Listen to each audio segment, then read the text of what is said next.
이 시간에는 사도행전 1장 1절부터 2절 말씀까지 읽었습니다.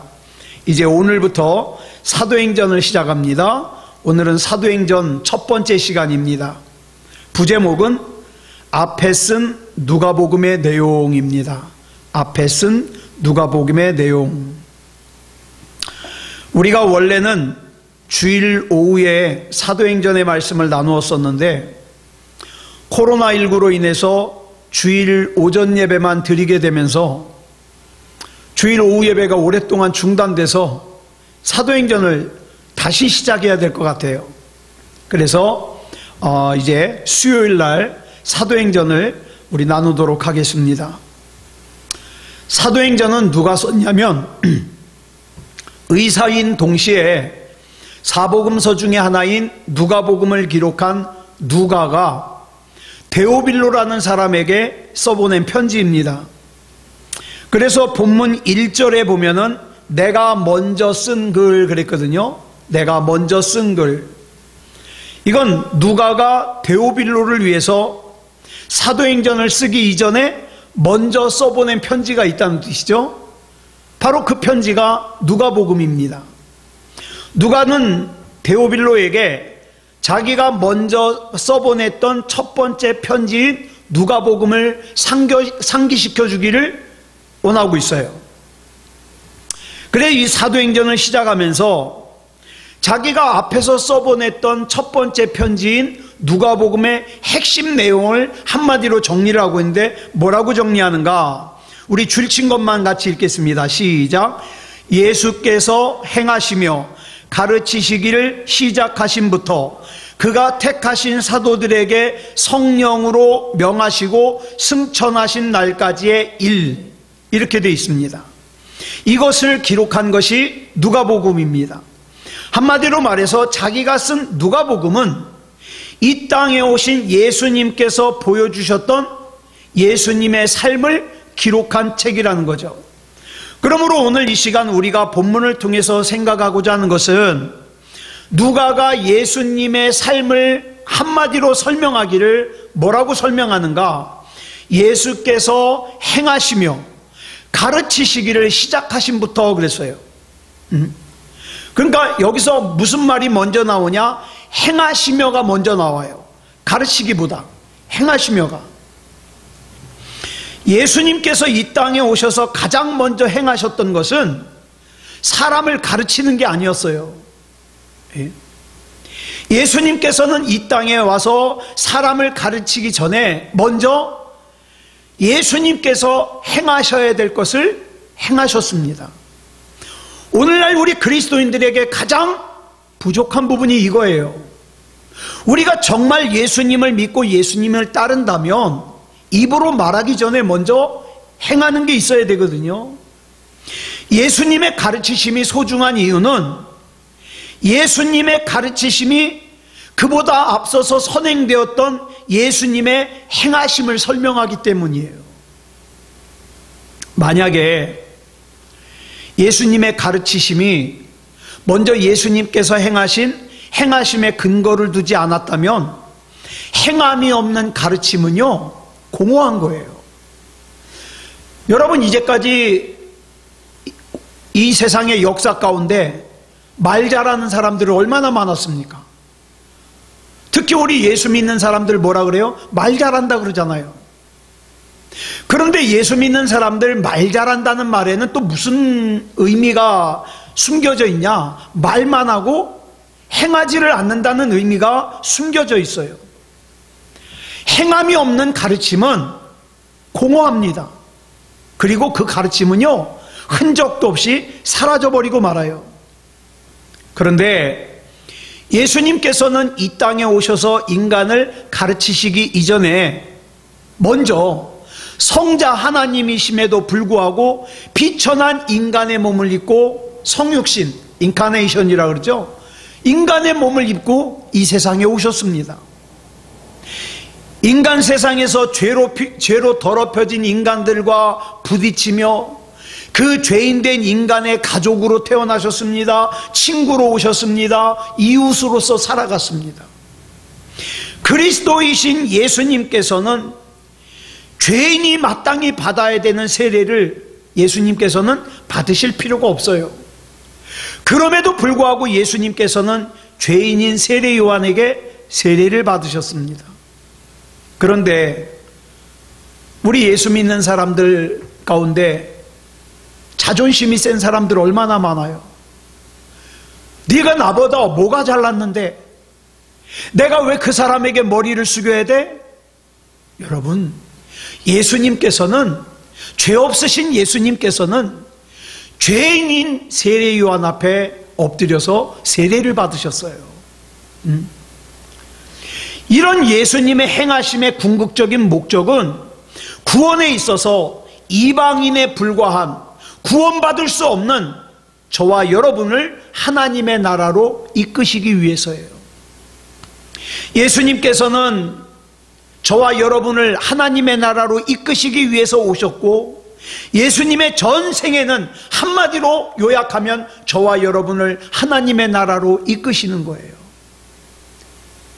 그래서 저와 여러분으로 하여금 하나님의 자녀로 살게 하시는 겁니다. 예수님께서는 우리에게 당신이 누구라는 것을 먼저 가르쳐 주신 후에, 그리고 우리가 그 가르치심을 이해한 후에야 우리를 위해서 생명을 주신 것이 아니에요. 일단 예수님께서는 저와 여러분을 위해서 생명을 주시고, 그 다음에 예수님께서 왜 생명을 주셔야만 하는지 이걸 우리에게 설명해 주고 계신 거죠.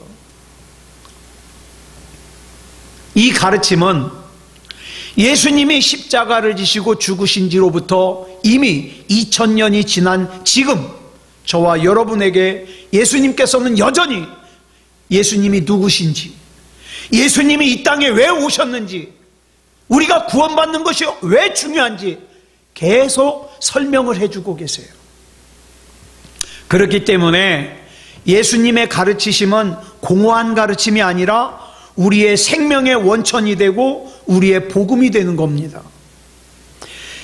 사도행전이라는 책 이름을 보면 이 사도행전이라는 책 이름의 제목을 헬라어로 프락세이스 아포스톨론이라 그러는데, 이걸 갖다 그대로 직역한 것이 사도행전이에요.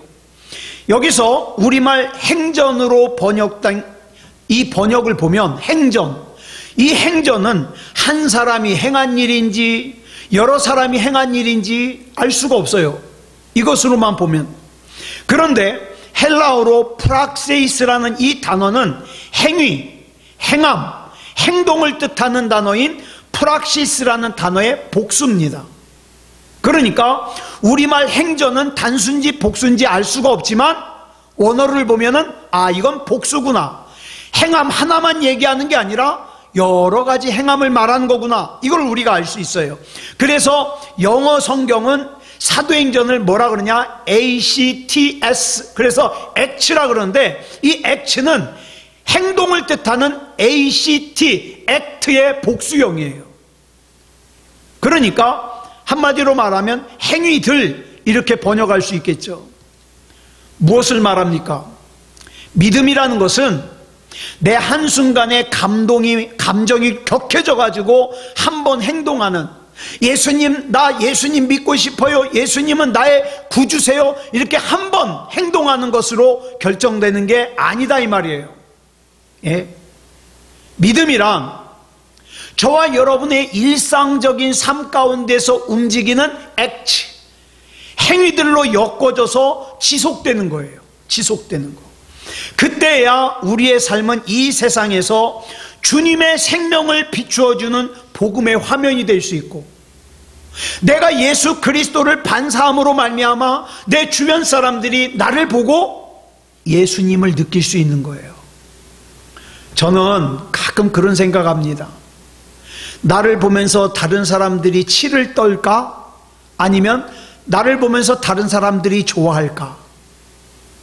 아무쪼록 소원은 나를 보면서 다른 사람들이 나도 저렇게 예수 믿는 사람 되고 싶다, 그런 마음을 가지는 것이 소원입니다. 우리는 교회 다닌다 그러죠. 교회 다닌다. 교회가 뭐예요? 이 교회를 헬라어로 에클레시아라고 그러는데, 에클레시아를 갖다가 우리나라로 들어오면서 이걸 뭐라고 번역했느냐, 가르칠 교자에다가 모일 회자를 갖다가 사용해서 교회, 즉 가르치는 모임이다, 이렇게 번역을 했습니다. 그래서 그런지 몰라도 한국 교회 2000년 역사상 우리나라 교회같이 성경 공부 열심히 한 나라가 없어요. 아마도 교회, 가르치는 모임, 이렇게 이름을 지었기 때문인 것 같아요. 심지어는 믿지 않는 사람들조차도 교회 그러면 뭐라고 생각합니까? 성경을 가르치는 곳, 이렇게 생각해요. 그러나 교회의 역사를 시작하는 사도행전의 첫 구절인 오늘 본문을 보면 예수님을 소개하면서 가르친다는 동사 이전에 먼저 어떤 동사를 사용했느냐? 행하신다라는 동사를 먼저 사용했음을 우리가 기억해야 됩니다. 그러니까 어떤 사람이 예수님을 잘 믿는 사람이냐? 먼저 행하는 사람. 행하는 사람이 예수 잘 믿는 사람이에요. 예. 아무리 교회 열심히 다녀도 다른 사람 눈살 찌푸리게 하면 행함이 없는 거잖아요. 예. 예수님께서는 오늘 사도행전에서는 예수님을 설명하면서 가르친다는 동사보다 앞서서 행하신다라는 동사를 먼저 사용하고 있다는 걸 기억해야 됩니다. 그때야 우리가 먼저 행하는 사람이 되어야 교회는 생명력으로 충만하게 되고 나와 여러분은 예수 그리스도의 몸이 될 수 있는 거예요. 주님의 삶이 결여된 그저 성경 공부를 해가지고 성경 지식은 많이 들어있는데 예수님의 삶과 전혀 닮지 않은, 행함이 없는 그런 예배는 하나님과 아무런 상관이 없는 예배가 될 가능성이 큽니다. 그 다음에 본문에서 누가가 예수님에 대하여 설명하면서 두 번째로 사용하는 단어가 뭐냐? 가르치심이에요. 가르치심. 첫 번째로는 행하심, 두 번째로는 가르치심이라는 단어를 사용합니다. 우리 집에서 어린 자녀가 매일 부모와 같이 살지만 부모가 왜 저렇게 행동하는지, 부모가 왜 저런 말을 하는지, 부모의 말과 행동을 이해하지 못하는 자녀들이 많아요. 우리는 흔히 이걸 갖다가 뭐라고 얘기를 합니까? 세대 차이라 그러죠. 세대 차이. 자, 보세요. 같은 인간끼리도 말이 통하지 않고 생각이 통하지 않는 경우가 허다합니다. 심지어는 부모 자식 간에도 말이 안 통해요. 왜 저렇게 행동하는지 이해를 못해요. 하물며 우리 주님과 나와의 관계는 어떤 관계입니까? 창조주와 피조물의 관계예요. 그런데 내가 어떻게 예수님을 다 이해해요? 내가 어떻게 하나님을 다 이해해요? 나 하나님을 이해해야만 믿겠습니다. 바보예요. 내가 어떻게 하나님을 이해해요? 그 차이는, 우리 주님과 나와의 차이는 부모와 자녀 사이의 세대 차이와는 비교할 수 없는 엄청난 차이가 있어요. 이 땅에 오셨던 예수님께서 만일 예수님이 행하셔야 될 일만 행하고 하나님 나라로 가셨다면 우리는 예수님이 왜 그 일을 행하셨는지 이해할 도리가 없어요. 그렇죠? 왜 예수님이 그 능력을 가지셨으면서도 그 수치를 당하셔야 됐는지, 왜 십자가에 달려 죽으셔야 되는지 예수님이 설명 안 해주시면 우린 몰라요. 몰라. 예? 이해하지 못했을 거예요. 그래서 우리 예수님께서는 예수님께서 행하실 일을 행하시기만 한 것으로 끝나는 게 아니라 그 행하심이 어떤 의미가 있는지를 예수님이 직접 가르쳐 주셨고, 그 다음에 사도들을 통해서 가르쳐 주셨고, 그 다음에 말씀 사역자들을 통해서 가르쳐 주셨고, 지금도 여전히 목회자를 통해서 가르쳐 주고 계신 거예요. 뿐만 아니라 바울 같은 주님의 사역자들을 통해서 우리를 계속해서 가르쳐 주시기 위해서 어떻게 합니까? 성령으로 감동하시는 거예요. 성령으로. 자기 개인적인 생각 얘기하지 않도록 성령으로 계속 감동해 주시는 거예요. 이렇게 예수님께서 우리를 가르쳐 주시는 것은 마태복음 9장 35절을 보면 예수님의 주요 세 가지 사역이 나오잖아요.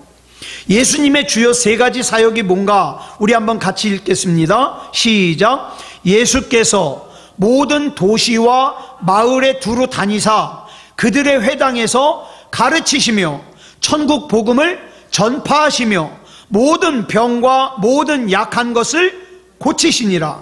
즉 예수님의 세 가지 중요한 사역이 뭐냐? 가르치시는 사역, 전파하시는 사역, 고치시는 사역이에요. 그리고 마태복음 28장 20절을 보면 이렇게 예수님께서 우리에게 분부한 모든 것을, 그 가르침을 받은 우리가 또 어떻게 해야 돼요? 가르쳐야 될 사명이 있어요. 지키게 해야 될 사명이 있어요. 그러나 우리가 이 말씀에 유의해야 할 것은 이 말씀이 마태복음의 맨 마지막 장 마지막 절이라는 사실이에요. 여러분, 내가 누군가를 가르치기 위해서는 우리를 가르치는 예수님으로부터 먼저 배우지 않으면 안 돼요. 먼저 배워야 돼요. 요즘에 예수 믿는 사람들이 성경 지식은 참 뛰어나요. 성경 지식은 참 뛰어난데 이상하죠? 하나님으로부터는 점점 멀어져요. 왜 그럴까요? 잘못 배운 거예요. 하나님은 지식을 배우라 그런 게 아니에요.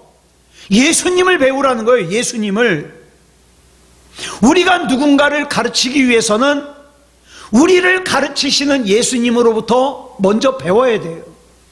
우리 예수님께서는 무려 3년 동안이나 제자들과 함께 생활하시면서 제자들에게 가르쳐야 될 것을 모두 가르치신 다음에 이 세상을 떠나 하나님의 나라로 가시기 직전에야 뭐라 그럽니까? 마지막 장 마지막 절 마태복음, 너희에게 분부한 모든 것을 이제 나가서 가르쳐서 지키게 해라, 이렇게 말씀하시는 거예요. 그러니까 우리는 항상 이 말씀을 기억해야 돼요. 누군가를 가르치기 위해서는 먼저 내가 잘 배워야 된다. 이렇게 보잖아요. 그럼 참 그래. 신앙생활에 열정이 있는 사람들이요, 그저 막 자기가 은혜 받은 거 가지고 자기가 또 가슴에 와 닿은 거 가지고 자꾸 가르치려고 그래요. 자꾸 얘기해 주는 것까진 좋아요. 근데 가르치려고 그래요. 근데 가르치는 것까지도 좋아요. 그런데 배울 시간이 없어요. 예수님을 묵상할 시간이 없어요. 여기서부터 잘못되는 거죠. 예수님이라면 이 상황에서 어떻게 하실까? 예수님이라면 저 사람에 대해서 어떻게 할까? 이걸 갖다가 묵상할 시간이 없어요. 왜? 가르치느라고. 만약 우리의 행함이 예수님의 가르치심으로부터 벗어나잖아요? 그러면 우리가 열심을 내면 낼수록 어떻게 되느냐? 오히려 예수님으로부터 점점 멀어져요. 예수님으로부터. 그러면 예수님께서는 뭘 가르치라고 하셨는가? 간단해요. 내가 너희에게 분부한 모든 것, 이걸 가르치라고 그러셨어요. 우리가 지속적으로 예수님의 가르치심 속에 거하기 위해서는 두 가지를 항상 기억해야 돼요. 내가 예수님께 가르침을 받기 위해서는 두 가지를 기억을 해야 되는데, 첫째 뭐냐? 상처받는 것을 두려워하지 말아야 돼요. 상처받는 것. 이 말은 바꿔 말하면 뭐냐? 가르침을 받다 보면 상처를 받아요. 왜? 자존심 상하거든요. 1970년대를 기점으로 해서 우리 한국 교회가 세속적으로 물이 들어버렸어요. 오염됐어요. 더 정확하게 말하면 한국 교회가 물질적으로는 부자가 됐는데 사람들이 영적으로는 오히려 뒷걸음질 치고 말았어요. 교회에서는 교인보다 뭐에 더 관심이 있느냐? 헌금에 더 관심이 있게 생겼죠. 그러다가 이 교회에서 나타난 특징이 뭐냐? 교인들의 귀에 거슬리는 말을 안 해요. 앞만 봐도 저 사람은 천국 갈 준비가 안 돼 있는데도 잘한다 잘한다 칭찬만 해줘요. 왜? 당신 그렇게 생활하면 천국 못 갑니다, 생명책에 이름이 기록되지 못합니다 라고 얘기하면 삐져서 떠날까 봐 얘기를 못해요. 그러다 보니까 오늘날 그리스도인들의 특징이 생겼어요. 뭐냐? 대수롭지 않은 말에도 상처를 너무 쉽게 받아. 그래서 그 작은 상처에 몸살을 앓고 그로 인해서 어떻게 합니까? 특정인과의 관계를 다 끊어버려요. 내가 옳은데 네가 틀린데 왜 나한테 사과 안 해? 상처 때문에 관계를 다 끊어버려요. 그러나 우리가 절대 잊어버려서는 안 될 것은 상처받지 않고 예수님의 가르치심을 받을 길은 없어요. 그러니까 예수님의 가르치심을 받는다는 자체가 뭐예요? 상처받는 거예요. 예. 더 나아가서 주님께서는 내가 주님의 가르치심을 받기 위해서는 상처를 받을 거라는 걸 알지만 그럼에도 불구하고 나에게 말씀을 주시는 이유가 뭡니까? 너는 잘 이길 거야 믿고서 주시는 거예요. 그런데 나를 믿고서 말씀을 주셨고 가르치심을 주셨고 그 다음에 나아가서 다른 사람을 가르치라고 맡겨주셨는데 그 사명을 거부하면 안 되지 않겠어요? 내가 가르쳐야 될 사람들과 관계를 차단하고 내가 기도해 줘야 될 사람들과 관계를 차단하고 나를 가르치는 사람과 관계를 차단하고 그러면 안 되지 않겠어요? 예. 히브리서 4장 12절로 13절을 보면 하나님의 말씀의 특징을 설명하고 있어요. 하나님의 말씀의 특징을 같이 읽겠습니다. 시작. 하나님의 말씀은 살아있고 활력이 있어 좌우에 날선 어떤 검보다도 예리하여 혼과 영과 및 관절과 골수를 찔러 쪼개기까지 하며 또 마음의 생각과 뜻을 판단하나니 지으신 것이 하나도 그 앞에 나타나지 않음이 없고 우리의 결산을 받으시리에 눈앞에 만물이 벌거벗은 것 같이 드러나느니라. 우리는 이렇게 생각해요. 복 받을 겁니다, 하는 일마다 잘 될 겁니다, 그러면 은혜 받았다고 생각해요. 근데 하나님의 말씀의 특징이 뭔지 아세요? 좌우에 날선 검 같아서 그 말씀으로 나에게 들이대기 때문에 아파요. 아, 내가 그때 생각을 잘못했구나, 내가 그때 행동을 잘못했구나, 아프다. 하나님의 말씀을 똑바로 받으면 아파요. 하나님의 말씀은 마치 확대경과 같아서 우리의 마음속에 가장 깊은 곳에 감추어져 있는 죄와 욕망의 찌꺼기까지도 여지없이 드러나게 해요. 그러니까 아파요. 즉 하나님의 말씀은 이 세상의 어떤 수술용 칼보다도 더 예리해서 우리 마음속에 숨어있는, 우리 심령 속에 숨어있는 죄와 욕망의 고름덩어리, 음란의 욕망의 덩어리, 그 다음에 탐욕의 덩어리들 갖다가 어떻게 합니까? 가차없이 잘라낸다 이 말이에요. 수술한다 이 말이에요. 왜? 그러지 않고는 우리가 죄에서 살아날 방법이 없기 때문에 잘라내는 거예요. 그래서 여러분, 은혜 받은 사람들이 자꾸 기도하다 보면 내가 잘못한 것이 생각이 나는 거예요. 아, 내가 그때 왜 말을 그렇게 했지? 내가 행동을 그렇게 했지? 하나님 용서해 주시옵소서. 예레미야에게 하나님의 말씀이 임했어요. 일단 예레미야에게 하나님의 말씀이 임하니까 어떻게 해요? 예레미야가 아파요. 아파. 예? 예레미야가 아팠어요. 일단 아팠어요. 그래가지고 은혜를 받았어요. 근데 이제 그 말씀을 가지고 예레미야만 받는 것이 아니라 하나님이 주신 말씀을 가지고 누구한테 전하라 그래요? 유대인들에게 전하라 그래요. 이스라엘 백성에게 전하라 그래요. 그랬더니 이스라엘 백성에게 전하니까 이스라엘 백성이 아파요, 안 아파요? 아파요. 자기가 한 짓이 있거든. 아프니까 그 하나님의 말씀을 받는 것이 아니라 자기를 아프게 하는 하나님의 말씀을 전하는 예레미야를 어떻게 합니까? 온갖 방법으로 핍박하는 거예요. 견디다 못한 예레미야는 내가 더 이상 나 이제 하나님 말씀 안 전할 거야, 그냥 나만 하나님의 말씀 받고 말 거야 이러면서 결심을 하죠. 그런데 이 예레미야의 결심이 번번이 깨지고 말아요. 예레미야의 결심이 번번이 깨지는 이유를 예레미야 20장 9절에 설명하고 있거든요. 표준 세번역으로 우리 같이 읽어보겠습니다. 시작. 이제는 주님을 말하지 않겠다, 다시는 주님의 이름으로 외치지 않겠다 하고 결심하여 보지만 그때마다 주님의 말씀이 나의 심장 속에서 불처럼 타올라 뼛속에까지 타들어가니 나는 견디다 못해 그만 항복하고 맙니다. 예레미야는 자기의 결심과는 달리 매번 하나님 앞에서 항복할 수밖에 없어요. 그게 또 나가서 하나님 말씀을 전하는 거예요. 예. 왜요? 일단 하나님의 말씀이 나 이제 이 말씀을 안 전할 거야 라고 외면하는 예레미야의 심장과 뼛속까지 불태워버리니까 견딜 수가 없는 거예요. 이게 은혜 받은 사람이에요. 이게 진짜 믿음을 가진 사람이에요. 그 상처 때문에 예레미야는 주님을 따르는 예레미야가 될 수밖에 없었죠. 때로는 예레미야가, 여러분 보면 예레미야가 하나님을 향하여 절규합니다. 어찌하여 나의 이 고통은 그치질 않습니까? 어찌하여 나의 상처는 낫지를 않습니까? 절규해요. 자, 근데 이 상처가 어떤 상처예요?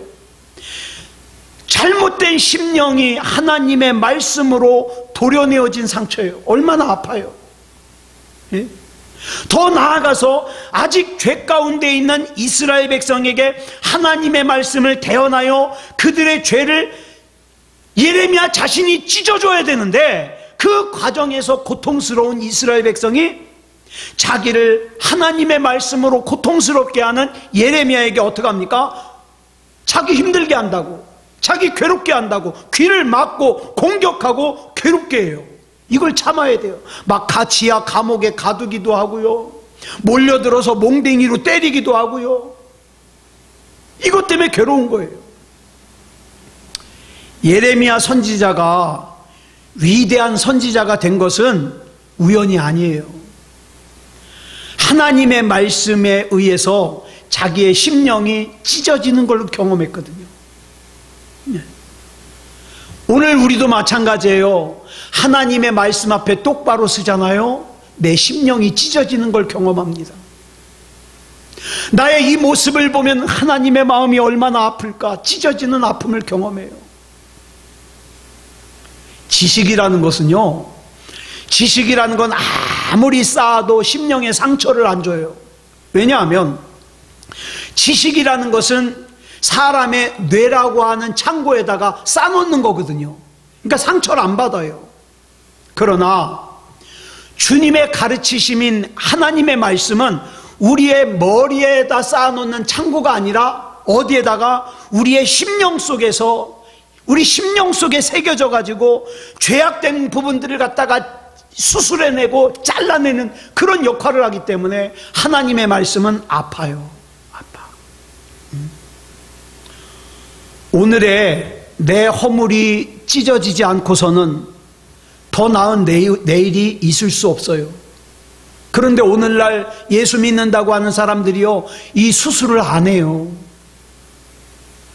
우리 다 아시다시피 뭐합니까? 기도하라 그러면 돈 문제 해결해 주세요, 건강하게 해주세요라 그러지 내가 수술 받으려고 하질 않아요. 그러므로 오늘날 우리에게 필요한 것은 하나님의 말씀, 하나님의 가르치심으로 나의 죄악된 부분들이 잘라져 나가는 이 수술이 있어야 됩니다. 예. 이것이 필요해요. 이것이. 그래야 진짜 믿음다운 믿음이 될 수 있는 거예요. 그 다음에 두 번째로는 겸손하지 않으면 안 돼요. 겸손하다는 것은 한마디로 말해서 자기가 약하다는 걸 아는 거예요. 제가 그동안 이렇게 전도사 생활, 목사 생활 쭉 하다 보니까 자기가 대단하다고 생각하는 사람들은 어떻게 합니까? 목회자 무시해요. 나 목회자 없어도 된다고 생각하는 거죠. 근데 자기가 약하다고 생각하는 사람들은요, 끊임없이 어떻게 해요? 기도 부탁도 하고 그렇게 나와요. 그런데 그게 목회자에게만 그런 것이 아니라 하나님께도 마찬가지예요. 자기가 형편없이 약한 자라는 걸 깨달은 사람만이 나는 하나님이 아니면 안 된다는 걸 알아요. 그런데 자기 스스로가 강하다고 생각하는 사람은 틈만 나면 하나님을 이용하려고만 해요. 이용하려고만. 하나님을 이용해서 자기 생각을, 자기 계획을 이루려고만 해요. 그러다 보니까 어떻게 됩니까? 주님의 가르치심에 자기를 온전히 맡기질 못해요. 그래서 사도 바울은 뭐라고 역설했느냐? 내가 가장 약할 때가 가장 강한 때다, 이런 말을 해요. 왜? 자기의 약함을 깨달으면 깨달을수록 전능하신 하나님을 이용하려고 하지 않고 주님이 아니면 안 되기에 주님의 가르치심에 자기를 전부 맡기게 되거든요. 주님, 나를 살리시든 죽이시든 주님 뜻대로 없어서 나는 주님이 아니면 안 됩니다. 이렇게 맡기게 돼요. 사도 바울이 예수님의 직계 제자가 아니면서도 사도행전의 주인공이 될 수 있었던 것은 바로 이 사도 바울의 겸손함 때문이에요. 이 사도 바울은 참 공부를 많이 한 사람이에요. 굉장히 똑똑한 사람이에요. 집안도 아주 좋은 사람이에요. 그런데 하나님 앞에서 철저히 낮아지니까, 어느 정도로 자기가 예전에 대단하다고 생각했던 자기의 세상 지식과 자기의 출신 성분을 갖다가 배설물같이 여기고 나니까 하나님이 아니면 안 되는 사람이 되는 거예요. 자, 하나님께서는 정말 이 사람을 사랑해서 이 사람을 내가 사용해야 되겠다, 내가 써야 되겠다, 그러면 먼저 뭘 하는지 아십니까? 그 사람의 힘을 빼게 합니다. 우리 사사기 7장에서 나눴잖아요. 기드온이 미디안과 싸울 때에 13만 5천 명이라고 하는 군대가 쫙 막 해변에 모래같이 쫙 몰려왔는데, 그 군대와 싸우겠다고 모인 이스라엘의 장정이 3만 2천 명이에요. 근데 웬걸 하나님께서는 그 3만 2천 명이 많대요. 그래서 몇 명으로 줄였냐? 10,000명으로 줄여요. 근데 또 그것도 많대요. 몇 명으로 줄였냐? 300명으로 줄여요. 300명 가지고 13만 5천 명과 싸우라는 거예요. 왜 그랬을까요?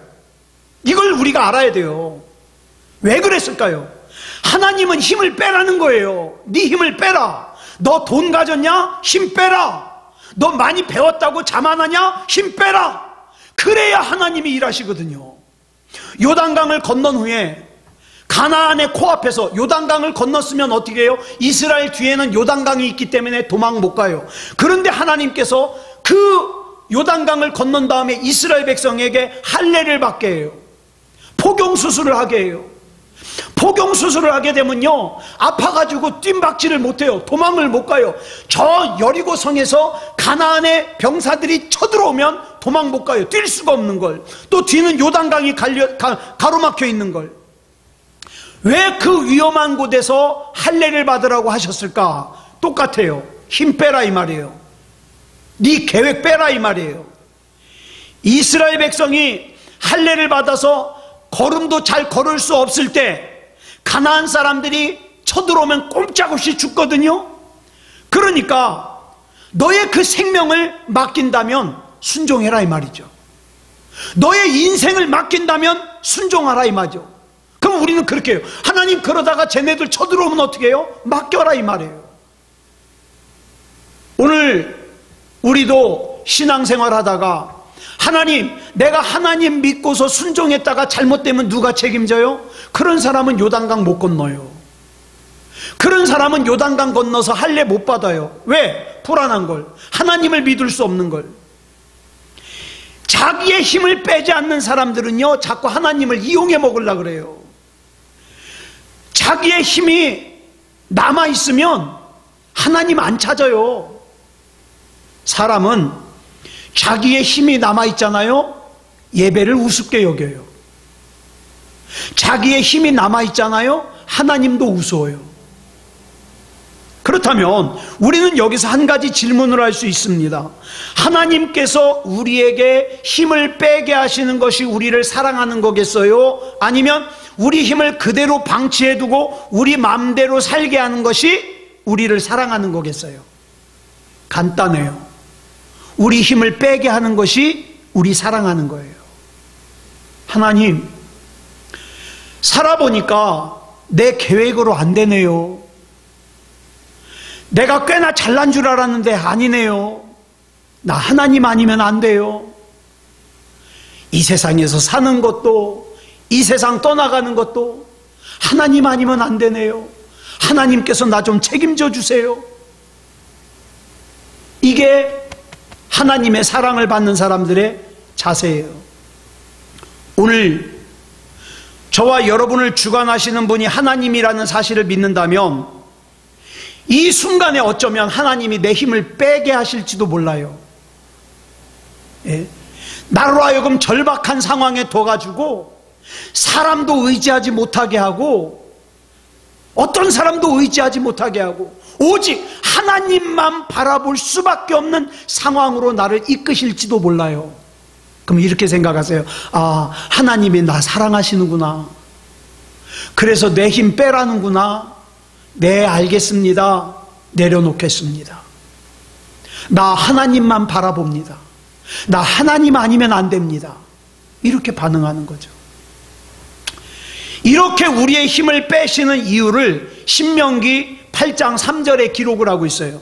같이 읽겠습니다. 시작. 너를 낮추시며 너를 줄이게 하시며 또 너도 알지 못하며 내 조상들도 알지 못하던 만나를 내게 먹이신 것은 사람이 떡으로만 사는 것이 아니요 하나님의 입에서 나오는 모든 말씀으로 사는 줄을 네가 알게 하려 하심이니라.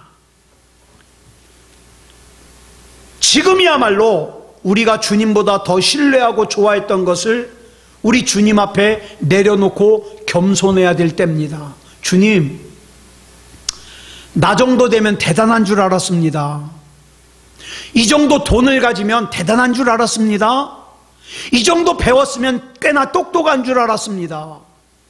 그래서 하나님을 무시했습니다. 예배를 무시했습니다. 목사님을 무시했습니다. 그러나 지금이야말로 내 의지로는 아무것도 할 수 없음을 주님 앞에 고백합니다. 내 연약함을 받아 주시옵소서. 주님이 앞장서 주시옵소서. 어떤 의미에서든지 내 힘이 빠진 사람들, 내 교만의 힘이 빠진 사람만이 온전한 하나님의 사람이 될 수 있고 주님의 능력을 사용할 수 있습니다. 이걸 알면 우리의 의지와는 무관하게 때때로 우리 인생에 힘이 빠지는 상황이 오잖아요. 힘이 빠지고 힘들고 어려운 상황이 옵니다. 우리가 지난번에 나눴던 요한복음의 내용 그 마지막 부분에서 예수님이 뭐라 그러셨어요? 베드로에게 지금은 네가 스스로 띠뛰고 네 마음대로 가고 싶은데 가지만 곧 네가 원치 않는 곳으로 이끌려 다닐 때가 온다 이 말이에요. 그 날이 오기 전에 어떻게 해요? 하나님을 하나님으로 섬겨야 돼요. 네. 우리 인생에 힘이 빠지는 상황이 온다 할지라도 우리가 그 상황을 기뻐하며 수용할 수 있는 것은 언제는 내가 내 힘으로 살았나? 하나님의 인도하심으로 살았지. 이렇게 고백할 수 있기 때문이 그래요. 네.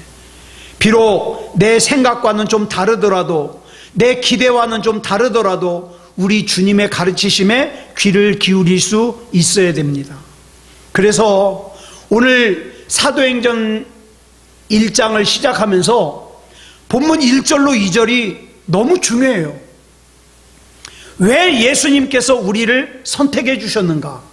그 이유를 설명하고 있거든요. 준친 것만 다시 한번 읽겠습니다. 시작. 예수께서 행하시며 가르치시기를 시작하심부터 그가 택하신 사도들에게 성령으로 명하시고 주님께서는 우리를 주님의 사도로 선택하셨습니다. 주님께서 우리를 선택하신 까닭은 우리를 사도로 쓰시기 위해서예요. 사도가 뭡니까? 예수님의 직계 제자를 이야기하기도 하지만 이 세상에서 그리스도인으로 살아가야 하는 우리 모두가 사도예요. 보냄을 받았다는 뜻이거든요.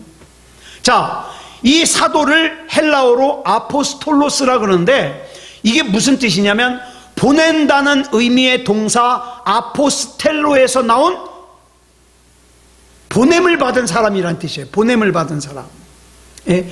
그런데 우리가 사도가 되기 위해서는 세 가지가 분명해야 돼요. 세 가지 질문에 분명하게 답을 할 수 있어야 돼요. 첫 번째 질문이 뭐냐? 누가 나를 보냈는가? 이게 분명해야 돼요.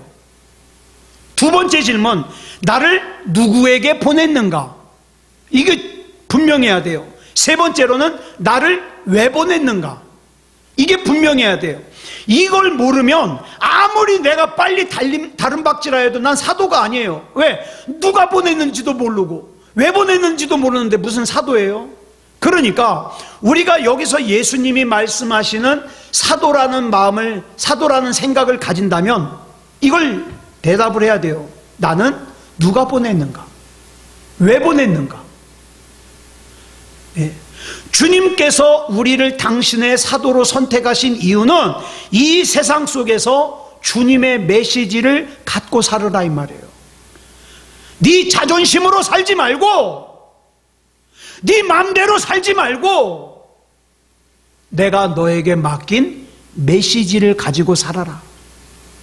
그래서 내가 비록 잘나지 못했어도 내 안에 예수님의 메시지를 품고 있다면 분명해지잖아요. 나를 보낸 분이 누군지, 또 내가 누구에게 보냄을 받았는지, 나를 왜 보냈는지 이게 분명해지잖아요. 그러면 그때 나는 이렇게 고백할 수 있는 거예요. 나를 사도로 택해 주신 주님 감사합니다. 자, 그러니까 이제 오늘은 그걸 한번 자꾸 생각해 봤으면 좋겠어요. 주님께서 나에게 맡겨주신 메시지가 뭐냐? 쉽게 말해서 나를 보내신 이유가 뭐냐? 나에게 맡겨주신 사명이 뭐냐? 나에게 맡겨주신 숙제가 뭐냐? 이걸 알고 살아야 제대로 사는 겁니다. 아무쪼록 이렇게 주님으로부터 보내심을 받은 사도로서의 삶을 사는 저와 여러분이기를 그리스도 예수님의 이름으로 축복합니다. 기도하겠습니다. 사랑의 아버지 하나님, 감사합니다. 오늘 이렇게 수요일 날에는 또 사도행전의 말씀을 나눌 수 있음을 감사합니다. 하나님, 그저 맹목적으로 목숨이 붙어 있으니까 사는 존재가 되지 말게 하시고 나를 누가 보냈는지, 누구에게 보냈는지, 왜 보냈는지를 알고 살게 해 주시옵소서. 그리고 내가 바라보는 예수님이 어떻게 행하셨는지를 보고 예수님이 살았던 대로 살 수 있게 해 주시옵소서.